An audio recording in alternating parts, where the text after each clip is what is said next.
Hello and welcome to Movie of the Year, the only podcast on the internet that has the science and the screaming to determine what is the single greatest movie of any given year.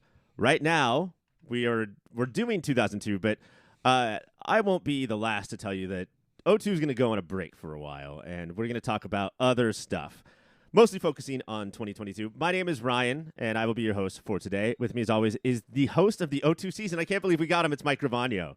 Yeah, I moved some things around in my schedule, but, I decided to be here. Even though this is 22, different season, I'm still here to support. So you're still going to do the show that you're on, even though it's different slightly? Yeah, even though the board wrestled control from my cold, dead hands. Yeah, very Succession. It's crazy. I said, I'll give up hosting with my cold, dead hands, and they flatliners me. They killed me, gave Ryan the hosting job, and then brought me back and said, we'll do it again. I went, okay, we're good. Greg, did you were you involved in any flatlining? No, because luckily for me, my hands are kind of always cold and dead feeling. If I were to walk up to you and just like grab your wrist, you like a jolt of energy would go through you as you felt my extremely weirdly cold hands. How many people do you think, like, when you were at a bar in a store, if you're like, excuse me, tight spot, think they just saw a vision of their death, Final Destination style, because you accidentally touched them? Or The Dead Zone? You guys remember that movie with Christopher Walken? Oh yeah, he could do that with shaking hands. Yeah, he cause that's how he saw that the guy was like because that's based on the Stephen King book. Yeah, he could see the future. You know what? That's a good Stephen King book. If you're at home and you're like, which Stevie King should I read next, and you haven't read Dead Zone, give it a shot. Because what? And after Dead Zone, Dragon's Eyes. Is this what this podcast is? We're just going to recommend the order of Stephen King books. Oh, did I not get to the topic at hand soon enough, pseudo-host? Yikes. No, Greg talked about a Stephen King book I hadn't heard of, so I was like, do you know what one I love that nobody talks about enough is Through Dragon's Eyes, which is like his fantasy novel. I do love Through Dragon's Eyes, and you know what? It's you dope. should check out Fairy Tale. His most recent book is kind of a return to fantasy form for Stephen King. Speaking of King, the kings of film lists have been the Sight and Sound magazine since 1952. Ew, do you guys so have old. any idea what this is that I'm talking about? I've heard their name before. I'm a fan of both senses. But, Probably a sight guy more than a sound guy, honestly. Okay. If I'm Let's I rip would off love a your fucking magazine ears and then called- see what you say. Smell and Taste. That's my movie magazine. So in 1952, they came out with their first top 100 movies of all time. There were about a third of the movies back then than there are now. It was 30 straight white male critics that were deciding what the canon was. And this is, for all intents and purposes, the film canon. Yeah. Later on in the century, AFI would release a list of American movies that sort of became ours. But if you want to go past Shawshank Redemption being one of the greatest movies of all time, then you would go to Sight and Sound. So 1952, Citizen Kane was number one. It was the case. They only do it every 10 years, which is one of the crazier parts about it. Was number one for half a century until Vertigo toppled it. And this year we have a new number one.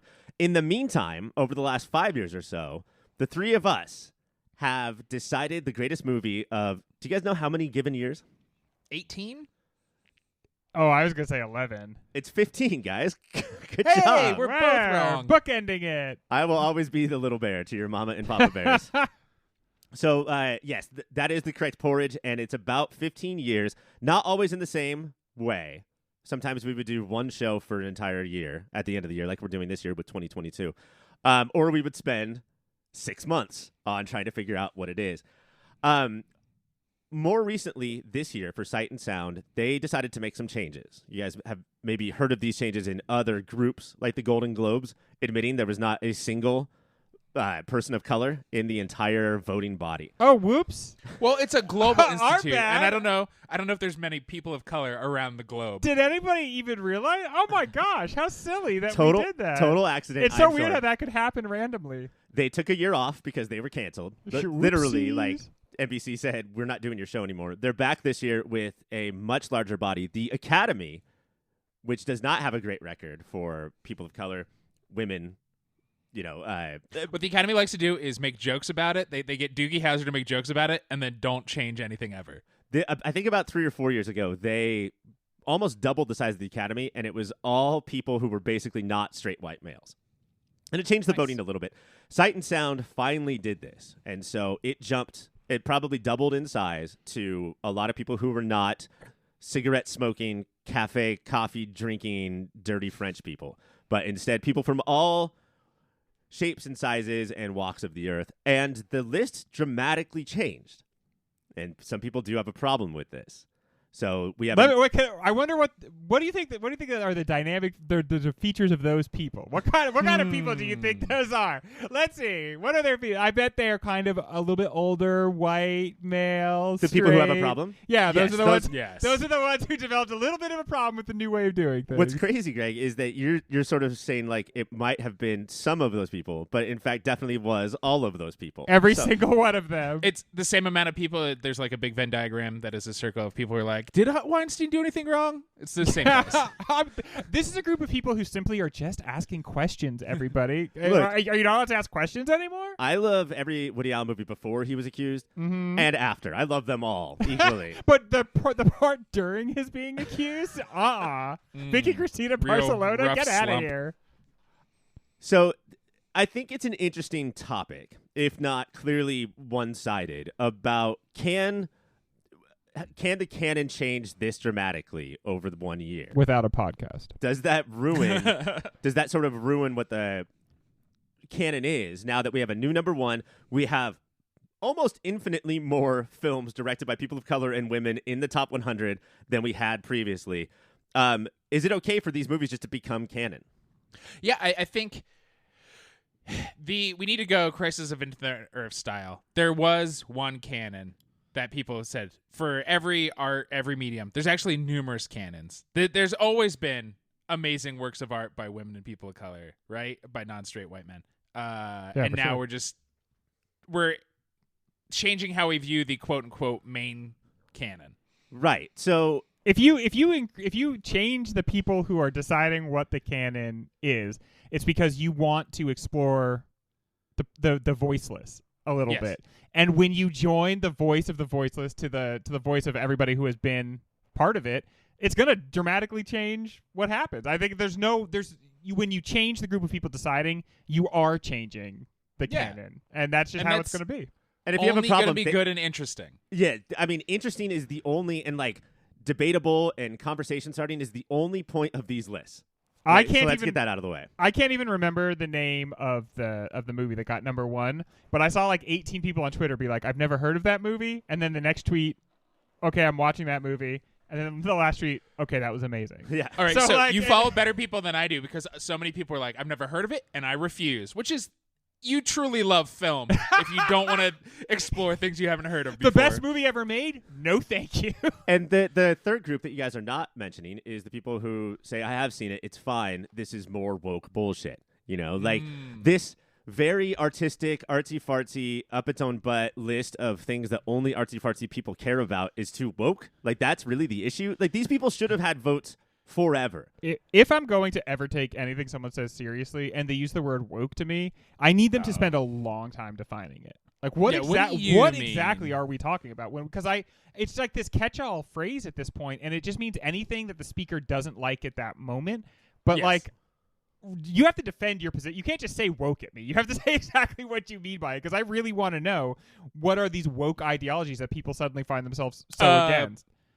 Black people existing? Yeah, that's what it feels like, right? Like, you know, women being outside the home. Okay, then yes, I'm into woke ideology, brother. I mean, for me and Mike's other pod, like Ms. Marvel comes out and it stars a Muslim teenager. That's woke. Like the show is already written off. Like, because even by existing, in my America, there are no Muslim teenagers. Thank you very much. Oh, and she's a girl. I forgot. It's Ms. Marvel. Ew. Yeah, it's a double whammy.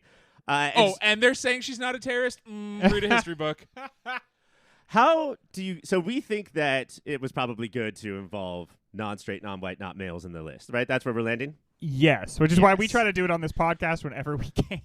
Whenever the canon lets us. How do you guys think that we did compared to... Oh, and I will say that there's 100 movies that were picked by critics and 100 movies picked by filmmakers. And we're going to sort of go over those two lists and the differences and what we think. We are critics. Of course, we sent our Sight and Sound lists into Sight and Sound. We accidentally mailed them to each other, so they did not get counted. But we got to read each other's, and that was nice. And you we guys all have thought each other was on the board of Sight and you have Sound, and we're wrong. nice printing. Thank you. You're Yeah, a gentleman been with working on nice it. printing. I appreciate that. When I received the two of yours, I was like, oh, God, thank God all three of us put Billy Madison on our list. Of I course, was so nervous. Of course, not number one, listeners. Obviously, Yeah, we're not dumb. but it's number a top one that five year. film for sure. So there's two lists. There's a ton of crossover, but a ton of not. I think that the director, you can tell, is coming more from a where's the camera, and the critic. Oh, is that what they do? The critic is more like, what are the themes? What does this say about the human existence? I'm painting with a very broad brush here. Do you think one director was like, shit, was I supposed to put themes in my fucking movies? Am I supposed to bring the camera? Oh, you got to own your own camera. Sean Baker always forgot his. That's why. That's why he's like, give me a phone. Give me a phone. Just take your fucking phone out, okay? Tie a ribbon around your finger, Sean Baker, or something. The way that the voting works is that each critic and each director sends in 10 alphabetized movies. Okay. And so it's not ranking 100 for the people who are voting. So it's just all A's then, the whole list? Yeah. Maybe some A minuses, but they're very good movies.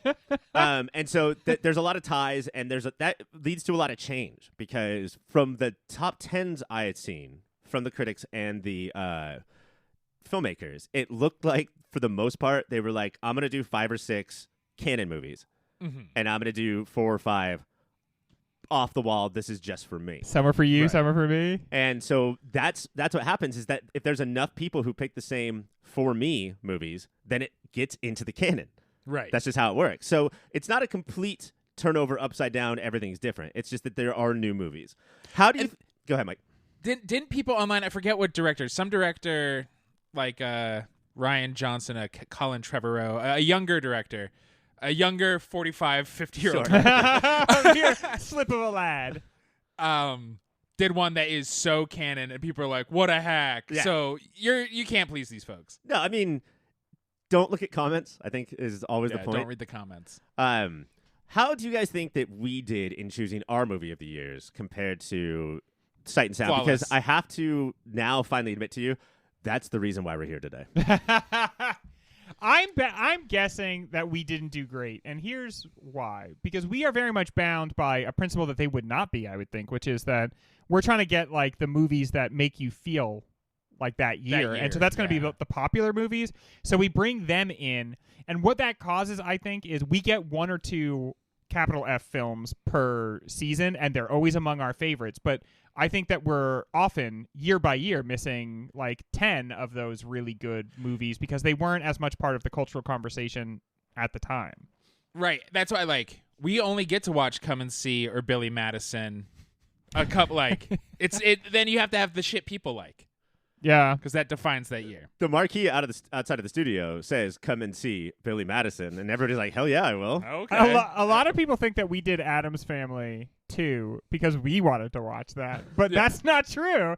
We had to. It was a major part of the cultural conversation at the time. That new number 1 for Sight and Sound that Greg can't remember the title of is Addams Family Values. Yeah.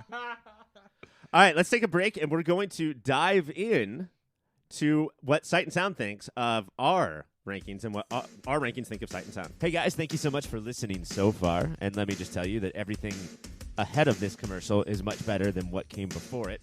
That's my guarantee. While I have you here, let me tell you about a website. It's called yourpopfilter.com. And it's everything you need that's related to Pop Filter. Everything Mike, everything Ryan, everything Greg, everything Cassie, everything is there at yourpopfilter.com. While you're there, go to yourpopfilter.com/Amazon. Make that your new Amazon bookmark and do your shopping from there. That way, we get a little piece of the action and Amazon doesn't. Make sure you're also listening to everything that Pop Filter has to offer, which includes the Superhero Show, a podcast that covers every single TV show that's based on a comic book or comic book property, and Movie of the Year, where we sit down and try and figure out what is the single greatest movie of any given year. That's Superhero Show, that's Movie of the Year, and that's yourpopfilter.com. Rate, subscribe, review. Bye! All right, gentlemen, a couple notes before we get started. One, we on Movie of the Year go by typically the American release date. And I know that makes us sound like red, white, and blue idiots, but Sorry, we're exceptional. it's just the way that it sort of has to work. So there is going to be a little bit of confusion here as to when movies came out and should we have done them, should we have not. The second point is that the year 2002, the one that we're currently working on, 0 movies on the Sight and Sound list. No Battle Royale. Oh my No god. Unfaithful. Battle Royale could be on their 2000 list, perhaps. Or you're saying no? It's there. Yeah, it's not. Just I no good love movies Battle came out that year? Fuck you. I Sight have and to Sound. say, I do think that that's an interesting movie to bring up, Ryan, and not just because we all just watched it, but because that's the kind of movie that I think we really celebrate that is not as palatable for like the film folks to all sit around and talk about how good it is. It's like Quentin Tarantino movies. It's like it is kind of abrasive. It's kind of lacks class, but it's so good Like at what us. it does.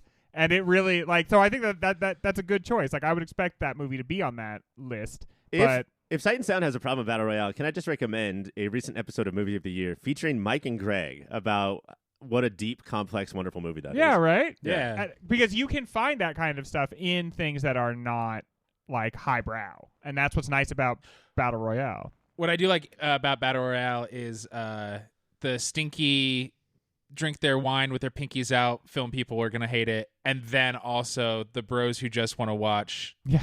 The World Burn. The World Burn and Chris Nolan movies will also hate it. So But the sensitive boys with podcasts will love it. I'll love it. I don't know why we ever need to read comments because of the amount we just make up on the show. Like, we're always What? talking about comments. Every enemy I've ever had is a man made of straw. What are you, the Wizard of Oz? All right. We're going to start with 1975, which, as far as our years go, is by far the most celebrated on the Sight and Sound list. Not coincidentally, is also the furthest back year that we've ever done because these lists have a tendency to, prefer stuff that stood the test of time. Although this year got more recent movies than any list by far. And stay tuned, listeners, because maybe we'll do a year that before 1975. We might. I There wonder. weren't even, Jesus' birthday year? Yeah. It's footage of man inventing fire. The movie that topped the list was called Jean Dielman. And this is a movie that American audiences didn't really get to see until 1978, which is something that I do think we should remember for then. I think this automatically puts it on the list, not just because it topped the Sight and Sound list, but because of the amount of toxic masculine hate it has received over the last 3 weeks. Sort of dares us to watch it. And what year? This is from 78? We're doing 75 now. It came out in 75, but for our purposes, it's probably 78. Got it. But we didn't totally drop the ball by having a 75 season and not even bringing it up. Correct. Because we wouldn't have, according to our bylaws. Right. John Dielman is. I mean, do you guys know anything about it? Nope. Okay, it's about. I don't even know if we should go over it, but it's about a 3.5 hour movie about a woman cooking in her kitchen. And people hate it? The people who say it's too woke hate it? Because isn't that what they say? It is about a woman and directed by a woman. So there you go. And it sounds like kind of like small, intimate, like sort of exploring. I'm recording. We're going to give our rankings and common spankings. everyday life, but in a beautiful, elevated way. The mundanity of routine. Yeah. So that's a pretty artsy fartsy pitch. Christ, we're going to love this movie. I have a question. Are we gonna watch this movie and then do a show about it? Yeah, I mean when we get to 1978. Okay, when we get to 1978. So we're excited about doing it, but this isn't a real proposal for like we're all gonna run out and go watch. Yeah, not a bonus episode. No. Now, who is this John Dielman? What's up with him? What's his deal, man? Yeah, So 1975. Do you guys remember who won? Dog Day, right? Dog Day Afternoon. Hell yeah, dude. Was not on any list. What? Really? What punks? Jean Dielman was number 1. Mir was 32, and Barry Lyndon was 45. Looking back, did we fuck up? No. Dog Day Afternoon rules. And again, we were trying to find the most 1975 movie, and that was like so laser focused on 75 that I feel like that's just a consideration that they don't have, but that is like centrally important to us. It's movie of the year, so like I'm not intimidated by it. I'm not mad. There's a movie that's roughly better than all of those put together that I did not mention. Which is? It's Jaws. Jaws is not on the top 100 critics list. Really? The director's list is Jean Dielman at 4, Mir at 8, Barry Lyndon at 12. So 3 movies in the top 12. Jaws is at 62, and Solo is at 72. Okay, look. I think Solo has merit, but Jaws should be way higher. And this does prove we're more directors at heart than critics at heart. I think that's definitely true, right? Yeah, and I just think that like we still expect from the movies a little bit Entertainment. more. Yeah, a little bit more entertainment. And not that we discount the things. We just like that to be part of the package. And I think that for some of these critics, sometimes it's like, oh, you tried to be interesting in a way that I don't approve of, and so you have failed. And I've certainly, it's not very elevated to have a shark come out of the water and like bite at your main character. But I have a hard time believing these people wouldn't love sitting down and watching Jaws. I think there's a lot of dudes on the internet who think Jean Dielman would have been a lot better if a shark popped out at some point. And I do Maybe think every movie would be. if you listen to our Mir or Barry Lyndon shows or our Solo show, you wouldn't tell there that the lack of populist entertainment in the film hurts it. And in its own episode, we're very stoked about it. It's when it comes down to winning the bracket that I think some amount of popcorn eating is maybe not necessary, but definitely looked highly upon. Yeah. See, one thing we like our refrain on the show we always come back to is movies can be so many different things. And I don't mean to like preface our show against this list, but I do think that there's a way in which this list is like just saying like, okay, several of those things aren't important to this list. And we celebrate the guy's entire catalog. We want every part of the movie represented, at least somewhere in the season. And we kind of want those things to come together and all be in the whatever is the movie of the year. Because I want my mom to be like, yeah, that's definitely the movie of the year. And then I want my teenage nephew to be like, yeah, that's definitely the movie of the year. And it's hard to get 4 quadrant. Yeah, it's hard to get that kind of agreement. Especially those two. They're always fussing and feuding. I'm going to be honest, as enjoyable as it was that week to do it with you guys, to watch Mir and tackle Mir, attempt to tackle Mir in the episode, I don't think it had a good shot. I do think that Barry Lyndon had legs. Yeah, dude. And that was one of the biggest revelations for me on the show. Like, Barry Lyndon is a 3.5 hour movie that I watched 3 times in the week. It's like all I watched during that week. And because I can definitely tell it was the sight people that probably did this one, not the Barry Lyndon doesn't have great sound, but there's some epic sight in this. Let's move on to our next earliest year, which is 1982. We just completed this, and E.T. won. E.T. the Extraterrestrial was not on the critics bracket, or not. They're not brackets, guys. Not everything is a bracket. Not on the critics list. Not on the directors list. Do you know? Is that because are they so afraid of seeming obvious? Because that's stupid. I agree, and do they hate Spielberg? Are they so best afraid director? of aliens? I heard some theories that because you only get 10, it's hard to pick more than one movie for a director. Oh, okay. Yeah. And so on my personal list, it's possible, if just very personal list, that 5 of the 10 would be Spielberg movies for me. Right. But if you are a diehard Jaws fan, Warhorse. Close Encounters fan, Warhorse fan, The Adventures of Tintin fan, Oh, then yeah. Ready Player One, it's not going to get on there. Do you guys know what made both lists from 1982? What else did we do that year? I'll give you a hint. It was E.T. versus this in the finals. I don't remember that. That was so far ago. Number 55 for the critics, number 62 for the directors. It's Blade Runner, and I'm honestly, of course. I'm honestly a little more surprised that it's on the critics Yeah. more than the filmmakers. I thought this is like a slam dunk movie for the filmmakers. Again, I think that this one has sight and sound, I guess. So I'm not surprised that it's so I big. love how literally you're taking this magazine title. That's why there are no silent pictures. I think what you can see in Blade Runner is all the culture that feeds into it and all the culture that comes out of it. So that's why I'm not surprised, because it is like a perfect sort of like focal lens through which so much of Hollywood pours in one side and then comes out the other one. Fanny and Alexander, which I think we would have done in a different year. That's Bergman and Sans Soleil, which is Chris Marker, the guy who did La Jetée. Those were also on the director's list, but see, like those have a real hard time breaking in for us. That's the thing. If they were movies in the season, they would they'd have great shows and they'd have a puncher's chance. But it's just so hard to break through when Mike and I are both You're looking at each defining. other like we don't even know what language of origin that is. Yeah, Ryan's making shit up right now. Yeah. Oh, the guy who did Alexander. Logitech, the people who make my mouse. Let's move on to 1985. Our winner was Brazil, Hell yeah. not on either list. Yeah, I Yes. like they're not going to put Terry Gilliam on that list. They are wrong. I thought Brazil would. I mean, it's only 100 movies in the history of cinema, so there's only so much room. But Brazil's a would put pretty Brazil beloved on it. movie. It's the part where it doesn't make anybody's individual list.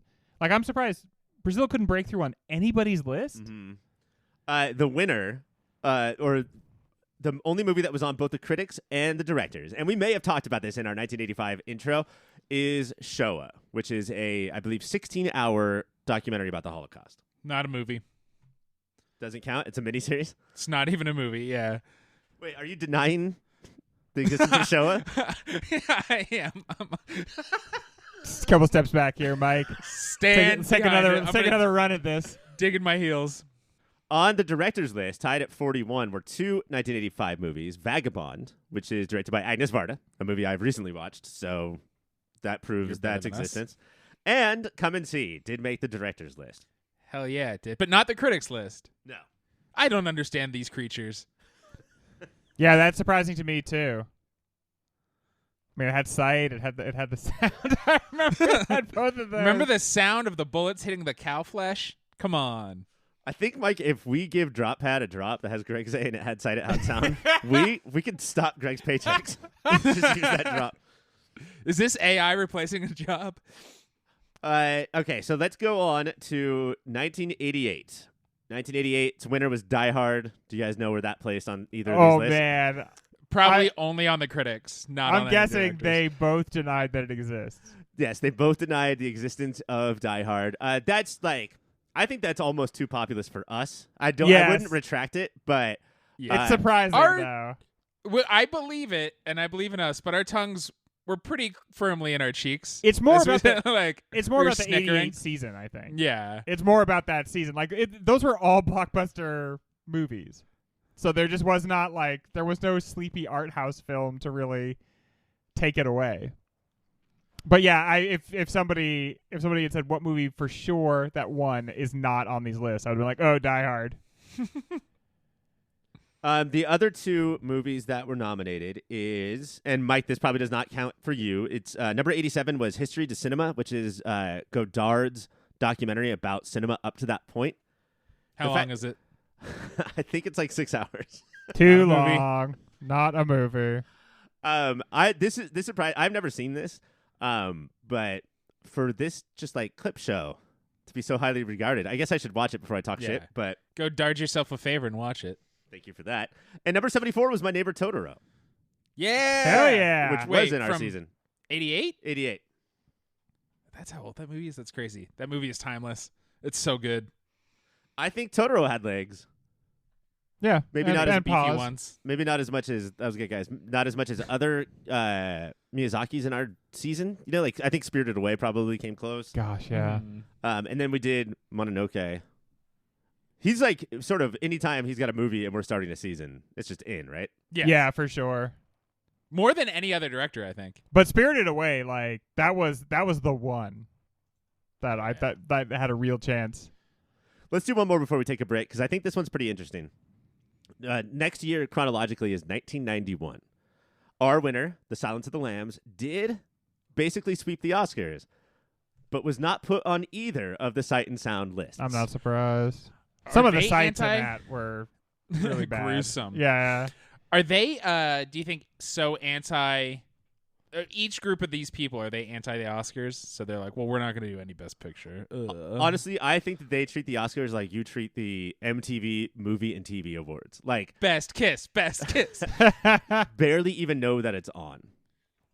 Yeah, some of these movies, they just strike me as very American. Mm-hmm. Like Silence of the Lambs is a super American style movie, and so I could see why we would like it for our show, which is like very America centric. You know, like not that we don't do foreign films, but I think that we kind of talk about American pop culture, and that's the center of our universe. Well, the difference between us and Sight and Sound is we want people to listen to our show and enjoy it, and they want to watch the world burn. We just do the sound. Mike is quickly becoming a reply guy here. I'm watching it happen in real time. Daughters of the Dust made the critics list. I don't know if you guys remember, but that was my pick when we all got to choose a movie to go in the bracket. brag. So I just wanted to point that out real quick as a brag. That's your yeah, shoulder. Yeah, Yeah, it was a brag. Okay, yeah. cool. But only one movie made from 1991 made both the critics and the filmmakers list. Terminator 2 Judgment Day. Not on the list. What? So does that prove everything to be bunk, Greg? How Oh much my God. sight It proves the whole universe is in that to be movie? bugged. And then Yes. when you think about the sound, Yes. come on. Yes. Just the THX bumper at the beginning of the movie is more sound than a lot of these films have. That one? That's the one, Yeah. Ryan. Number 80 on the critics list and number 72 on the filmmakers list is A Brighter Summer Day. Oh, hell yeah. Hell yeah. One of our fucking famous lost episodes at this point. I think We're- that one was me, yeah. we're on about one per season at this point. I like at least we each like it. Really, we trade off who's gonna fuck Who up. it's going to be this time. And Greg, you're up, so. I Yeah, know. you're I'm the next, buddy. I haven't done it in a while. I haven't done my turn off the power strip with my toe right before we save in a couple years at You this know, point. Yehobo, if you would just wear socks that have been darned and don't have one toe sticking Yeah. out, then Well, you would stop turning it off. that's not my style. I can't wait, Mike, when we return to the O2 season, when you're like, Ryan wins, and Greg's like, does he? And then just deletes everything. Yeah, how about that? Aside from being a lost show, and I don't know if us losing the podcast then means you can't win movie of the year. It kind of makes sense. It to me. doesn't help it. Yeah. Did this one have, aside from the whole, it's got to be 1991 thing, this I would say, this one gels with us, I think. This Hell was yeah, like dude. close to the top, if not the top of the list. Yeah, this is one of the best movies we've ever done for the show. For sure. And I think also like a lot of our faves are like how much is on your mind that you're hiding in it and how goddamn watchable are you blending together. Mm-hmm. The middle of this movie, one group of kids kills another group of kids with swords and knives. And the amount the movie doesn't talk about that is so incredible. I am still shocked by that. But there's so much going on in it, and there's so many different characters with so many different motivations. And yet it is also the story of one family kind of falling apart. Just very complex, interesting, and showed me a part of the world that I hadn't thought a lot about in terms of like the recent exiles or expats from China into Taiwan. I think when it comes to crossover between us and Sight and Sound, one, it's so very clearly important that we save that one spot for the artsy fartsy movie because that's where the crossover exists. Yeah. Right. But also, a lot of times the movies that we do that are harder to recommend are like Mir, where it's so avant-garde and so Right. trying to put the pieces together. And Brighter Summer Day, although also difficult to recommend, is not difficult in the same way. I think that, you know, you're talking about us being such Americans, and the reason why movies like Silence of the Lambs win is because it's a structure that's familiar to us, that is comfortable to us. And so Brighter Summer Day is an absolute masterpiece that I think the only reason would be difficult is because the structure cares not for any American storytelling methods. You know what it is? A lot of the movies we watch and love are not based on real life. They're based on movies. And that's like what Silence of the Lambs is. It's not based on something that happened in the world. It's based on a bunch of movies that came out before it. And to me, it feels like we like that because we like movies and we like the hyper real world that's created in them. But like Brighter Summer Day, like it's based on reality. It looks like somebody. Which is why it's hard to follow. Yeah. Because there's so many people. Everybody has their own. Where a movie is just like this person is this thing, and that's all they want. A shot tells you what to think and what's going on. Music cues hold your hand, and you know what the emotion's supposed to be. I mean, when something happens in minute 22, I'm like, okay, that's what this is for the rest of the story. We're saving the cat. So I think that they just, you know, if you live with movies as a career, I think then those sort of obvious movie-based movies really bug you. But if you're just like a kind of more of a fan of movies, you like the way in which you can see like, oh yeah, that's based on this film and this film and this film. It's comforting in a way. That being said, not to sound like a basic bitch, but when it comes to watching something like A Brighter Summer Day, I like a little heads up. And I definitely give it if recommended of like, this isn't the sort of structure that you're used to, or, you know, just sit down and let it wash over you. Yeah. That's a common refrain instead of like trying to parse out the details of the story. Just a little bit, not a trailer, not just any plot Vibes, points. man. Yeah, just here's sort of what you're in for. Because I think when you are waiting for that minute 22 shoe to drop and it doesn't come, you sort of freak out a little bit. Where am I? You're What's unmoored. going on? You're looking for your life raft. All right, we're going to take a break, and when we come back, we're going to head all the way to the future of the late 90s. Hola, Filterinos. I just wanted to interrupt real briefly and say thank you for listening. Thank you for your support. If you want to support us a little more directly, you can go to patreon.com/yourpopfilter. There, depending on what tier you pick, $1 a month, $5 a month. If you're crazy, anything more than $5 a month, don't do that. You can get extra content. There's extra shows, extra series, behind-the-scenes stuff. You could pay for Ryan to draw you a picture. I can write you a poem. You can get the shirts off our very own backs. All of that and so much more over at patreon.com/yourpopfilter. While you're on the internet, you should check out Shady Monk. He does all the tunes you've been listening to. He's on Bandcamp, he's on Spotify, SoundCloud, wherever kids get their music these days that I'm too old to know. Shady Monk lives there. You can probably follow him on Twitter and Instagram as well. That's Shady Monk. Wherever you get music, check him out. All right, gentlemen, things are going to start to change a little bit because the later we go in time, the less people care about these movies. Although there's going to be an influx of the last 5 years, which is another part of why people are so upset about the canon, is that it's not just necessarily more directors of color or more women directors, but the balance of current day movies, modern day movies to old movies is now out of whack because people who are voting like current day movies, which I don't know what to tell them. They're morons. Yeah, People check who out like new Tenet. movies. It's amazing. There hasn't been a good movie made since Charlton Heston and Ben-Hur. And he's our movie guy, folks. 1997, we picked LA Confidential. Boo. That defeat over Jackie Brown right at the last second. Yeah. After an entire season of like, why are we even doing this? Jackie Brown's going to walk with us. 97 only gave us on the director's list. It gave us Taste of Cherry, which is one of Kiarostami's first movies about a taxi driver who's trying to find someone to bury him under a cherry tree after he commits suicide. Kiarostami is the guy who made Certified Copy, one of my favorite movies of the last 10 years, but did not make the list. And that's it. No LA Confidential. Again, far too Hollywood. And no Jackie Brown. Yeah, I mean, that like Look again. those movies are both so Southern California, and like LA Confidential, that is a movie about Hollywood. Yeah. And I just don't think that's going to be so interesting to an international audience in the same way that it is to kids who grew up 40 minutes away from Hollywood. 1999. This is going to be a weird one. We picked Eyes Wide Shut. This is the first movie we ever chose. There were boobs in that one, everybody. That's how we picked movies Yep. back then, and still today. It still worked. What is it on the boob scale?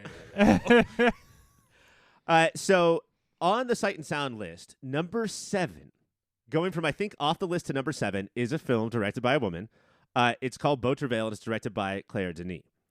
Now, for our purposes, this will be a 2000 movie. So Okay. we're not in the doghouse on this one. And we have done seasons on like 99, 2001, and 2002. Yes. We're dancing You around. just refuse to watch this movie. We're so scared of Beau Travail. What was the fashion, Ryan? I'm going to say bucket hats. The only one to make the director's list was number 93, and it was Yi Yi, which that might be a 99 movie for us. It might not, but we didn't know back then who Edward Yang was. This is a 3.5-hour movie directed by the director of A Brighter Summer Day. Oh, okay. damn. 3.5 hour movie, still a movie. In case people are wondering at home what my opinion But is. it's bumping up against it. That but- is Plus, coming if it's a close. director I know and like, I'll just That's give a it movie. movie points. Yeah. Yeah. Now, if we had to repicked, I think we would have found a way to incorporate that into the season. Gentlemen, hold on to your fucking bucket hats because it's 2001 now. Number 8 on the critics list, Mulholland Drive. Number 22 on the director's list, Mulholland Drive. And movie of the year, Mulholland Drive. And So- my favorite movie, I have decided my favorite movie that we've ever done on this show and in general is Mulholland Drive. I mean, I don't know. Like, I think that going over this so far, with the exception of Jean Dielman, there's no clearer takeover of a year than this movie. Like, it's Mulholland Drive and everything else. It's undeniable. And that kind of does fly in the face of, like, again, that's a movie about Hollywood. So that kind of flies in the But face it's of everything artsy, I've been though. saying. It is so artsy, and it's so Yeah. European, and the fact that it's just like you have to watch it several times to figure out what's going on. Exactly. It's a movie about Hollywood, but how many times you go, what? That's what they like. And for the critics, it's not just having themes. All movies have themes. It's how on a platter the themes are handed to you. And if you Yeah. have to do no work at all, then they're not going to be down with it. And it's like, I sort of get it. It's an empty experience if a movie's just like, by the way, here's everything I'm about, and you feel like when you walk out of the theater, there's nothing left for you to do with it. that You hear and that, Patch Adams? all movies that put the themes on the platter are directed the same. Mhm. All themes that don't put it on the platter are directed differently. So it's like every one is a new experience in a way, especially if you're a critic and this is all you do. It's mind blowing. And you can hear it from us too. You know, like when we talk about these movies. Yeah, for sure. You get excited. You get like this extra layer of excitement when you feel like you're Something's decoding new. it and Yeah. building the experience with the author rather. All right, 2004. There is a movie that they both agree is the movie of the year, but it was not ours. Ours is Eternal Sunshine of the Spotless Mind. Not on either list. I guess it's not surprising it's not on either list. It has. I mean, this show is us, and we share DNA with this show, so it has to be our movie of the year. And I think that there's a lot of this movie too. Not that I think this is an equal movie, but if you're born when we're born, then it's sort of like Garden State-ishness of like, this is just Yeah. your movie. This is Yeah. just your fucking movie if you were around in 2004. Oh wait, it did make the director's list. It was number 93. Oh, hey. Eternal good for- Sunshine did? Eternal Nice. Sunshine, yeah. The movie of the year, according to both critics and filmmakers, is Tropical Malady, Thunder. which is from Thai director Apichatthong Weerasethakul, who made Uncle Boonmi, who Oh. made Cemetery of Splendor. Mike, I think we watched that. Yeah. So this is critic favorite, director's favorite. Like this guy makes. And when we do amazing like movies. 0607, he'll probably be, this movie will be on our list. Let's right? I'm assuming see. it'll come out a couple years. That's somewhere around there because it probably was not released to us in 04. Speaking of that, the other movie that made the director's list came out for our intents and purposes in 05, and that's Cachet. That's a Michael Haneke movie. We've done one of his movies, right? The Piano Teacher. Yeah. Oh, yeah. That Oh, movie wow. fucking slapped. Yeah. And so Cachet is for us 2005, and I'll call it right now, this will probably win the year. Have you guys seen it or know anything about it? No. No. Okay. I just know Michael Haneke. Yeah. Very much do not want to say anything about it if you haven't seen it. Don't say shit. I'll say that after the credits of this podcast. So if you want to stick around for that, go for it. It's that Nick Fury comes in and asks Michael Haneke to be an Avenger. I have some funny games for you to play. He is the director of both funny games as well. So that is all of the big seasons that we've done. So we got one, guys. Mulholland Drive, I think, is the most, That feels good. Yeah. arguably the most of its year of any movie of all time. Do you think hearing us talk about they'll realize how wrong they've been? I think so, yeah. Like, we'll make some changes because of them. They need to make some changes because of us. That's Exactly. okay. That's What- compromise. My big question after all this is, so we were grading ourselves based on their list or like, let's check out our progress against them. My question now is, in future seasons, when we're trying to pick movies, if you say this was number 5 on the Sight and Sound list, don't you think that's going to be like, okay, well, let's work it in? It'll And be do you one think of that 8. that's Yeah. going to kind of change the future of the show a little bit, because it's going to be another way in which we move in the artsy-fartsy and maybe move out the populist? Yes and no. I mean, I think because this is the most we've ever focused on a Sight and Sound list because the last one came out 10 years ago. So it'll be fresher in our brains. But also, Sight and Sound gives, in some ways, more, elevates some movies and puts more buzz around some movies, Yeah. like Jean Dielman, which is something that we also take into consideration when we're doing. So I think we do it without even knowing we're doing it. And we kind of have to do it, right? Because if there's buzz, we are supposed to respond to the buzz because that's the feeling Yeah. of the year. Right. We Yeah. are the bees who like the buzz. But yeah, I think that if in your argument for why this movie in the next intro we do should move on over this movie, Sight and Sound is not a bad idea. It has the sight. It has the sound. I can already hear Greg's arguments in the future. It's going to be pretty big for me personally. Real quick, I want to go over the last, 7 years? We have declared a movie of the year over the last 7 years. Some of them were done in one show. Some of them were given a whole season. But 2015 was Tangerine. Oh, hell yeah. Not on the list. No Sean Idiots. Baker on the list. Again, No he Sean forgot- Baker on the list. He forgot the camera. Yeah, so, I mean, that is... They're like, look, to be on the list, you got to come prepared. Not to criticize you, but you should have had that camera.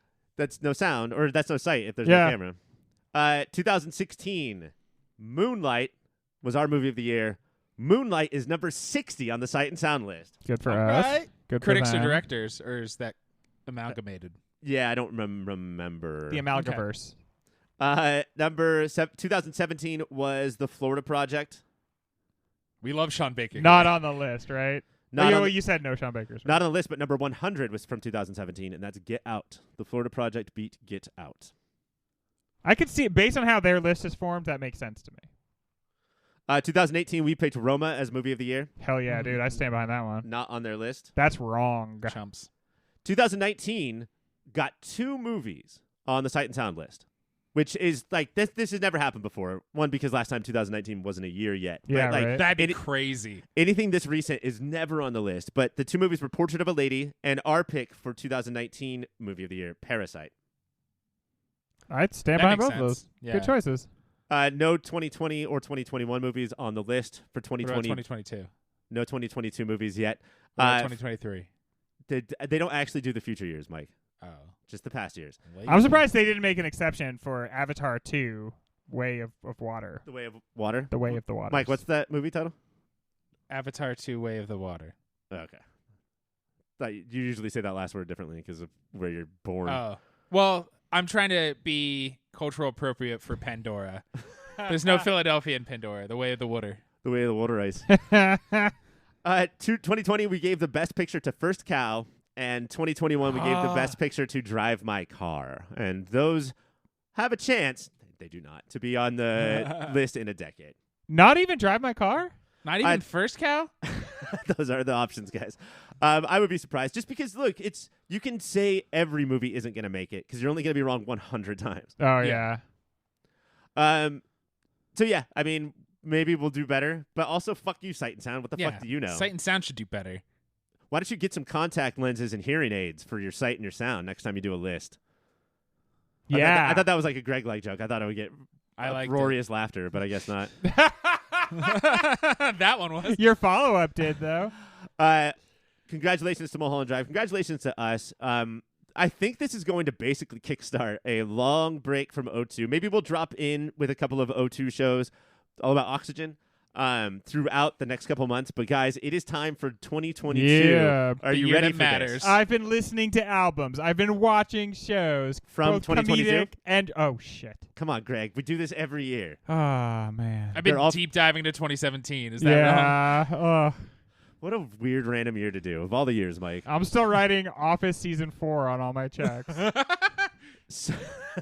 So for the year 2022, I'm Ryan. And remember, keep listening to those albums of 2022. Keep watching those TV shows of 2022. And keep watching those movies of all time.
So, while Americans overwhelmingly support the right of an individual to make their own decisions about abortion, unfortunately, that right is no longer protected anywhere in the U.S. The Supreme Court overturned Roe v. Wade on June 24th. Abortion is a basic healthcare need for millions of people who can become pregnant. Restricting access to comprehensive reproductive care, including abortion, threatens the health and independence of all Americans. Even if you live in a state where abortion rights are upheld, access to safe medical procedures shouldn't be determined by location, and it shouldn't be the privilege of a small few. And we're already seeing certain medical practices be restricted even in those states. You can help by donating to local abortion funds. To find out where to donate for each state, visit donationsforabortion.com. That's the number 4, donationsforabortion.com. If you or someone you know needs help, or if you want to get more involved, here are 5 resources. 1. Shout Your Abortion is a campaign to normalize abortion. 2. Don't Ban Equality is a campaign for companies to take a stand against abortion restrictions. 3. Abortion.cafe has information about where to find clinics. 4. PlantCpills.org provides early at-home abortion pills that you can keep in your medicine cabinet. And 5. Choice.crd.co. That's choice.crd.co has a collection of these resources and more. You can also find all the links to these resources at podvoices.help and in the show notes. We encourage you to speak up, take care, and spread the word.